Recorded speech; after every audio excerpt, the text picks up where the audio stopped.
dilaporkan. Penyidik Direktorat Tindak Pidana Ekonomi dan Khusus Bareskrim Polri, Subdit Kiberkrim, mengungkap kasus pencurian uang melalui penggandaan kartu ATM oleh sekelompok warga asing yang dilakukan di Bali. Sebanyak 560 korban yang juga merupakan warga asing dari negara Eropa tersebut diambil uangnya melalui skimming atau pengadaan ATM yang sebelumnya disadap melalui jalur transaksi kartu ATM. Selamat siang rekan-rekan. Maraknya kasus cybercrime yang terjadi di Indonesia membuat Indonesia buruk di mata internasional. Padahal pelakunya merupakan warga negara asing menggunakan IP address negara Indonesia.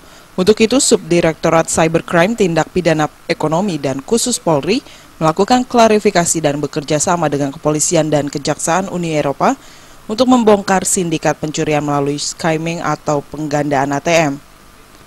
Pelaku yang merupakan warga asal Bulgaria tersebut melakukan penggandaan di negara Indonesia khususnya Bali karena sebelumnya pernah ditangkap di Eropa sehingga kini mereka melakukan aksinya di Bali. Ke-560 korban asal Eropa ini tidak mengetahui uangnya diambil dari ATM mereka saat berada di Bali. Namun sekembalinya mereka berlibur dari Bali, uangnya hilang sebesar 300 euro. Tersangka atas nama IIT kini telah diamankan di Rutan Bareskrim Polri. IIT orang yang sudah menetap di Bali selama 2 tahun, sedangkan 6 orang rekannya sudah diamankan. BI, OJK, lalu dalam waktu dekat kita akan melakukan pertemuan dengan seluruh bank, OJK, BI.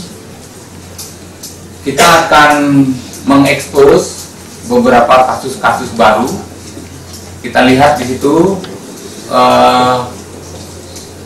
kelemahan mana sebenarnya yang bisa dimanfaatkan oleh para pelaku.